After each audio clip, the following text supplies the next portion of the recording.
En fait, la tuberculose est une maladie bactérienne. C'est une infection bactérienne due à une bactérie qui s'appelle Mycobacterium tuberculosis.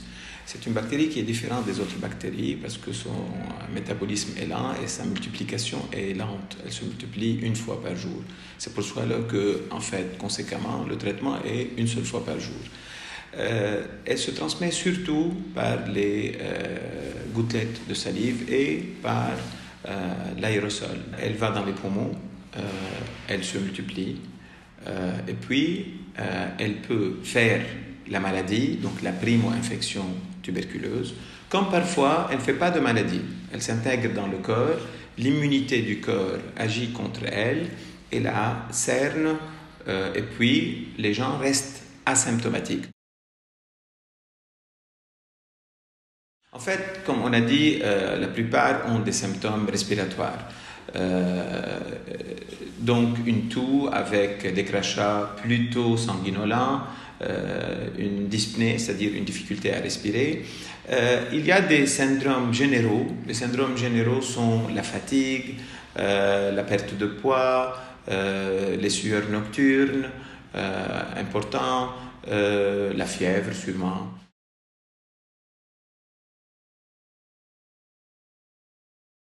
En fait, on l'avait déjà. C'est vrai que les chiffres ont augmenté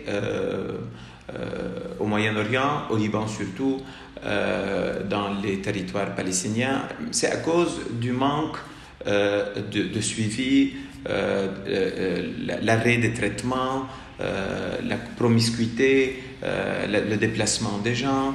Donc au Liban, avant qu'on ait les réfugiés syriens, on avait des chiffres beaucoup moindres qu'actuellement. Et donc quand on a eu les réfugiés syriens, les nombres ont triplé ou quadruplé selon les données du ministère de la Santé publique.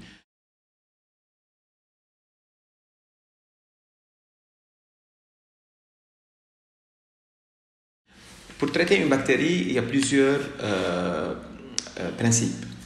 Un, il faut détecter la bactérie, il faut faire un antibiogramme de cette bactérie, donc on doit savoir qu'est-ce qui est sensible sur cette bactérie, qu'est-ce qui est résistant pour ne pas l'utiliser comme molécule. Trois, on doit utiliser des médicaments qui rentrent bien dans le site infecté. Donc si on a une tuberculose pulmonaire, tuberculose cérébrale, tuberculose cardiaque, tuberculose articulaire, etc.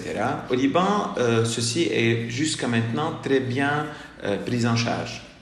Le ministère de la Santé publique a concentré et a centré le traitement au niveau du ministère. Donc les gens qui ont la maladie ou qui ont besoin d'un traitement préventif, donc la prévention secondaire, on leur fait leur papier, ils descendent à la quarantaine et ils ont le traitement fourni par l'OMS gratuitement pour les Libanais et les résidents au Liban, même les non-Libanais. Le tout est de bien suivre ces malades-là pour qu'ils prennent bien leur traitement. Parce que les traitements, ils ont des effets secondaires. Ils ont des effets secondaires dans 5, 10 à 15% des cas.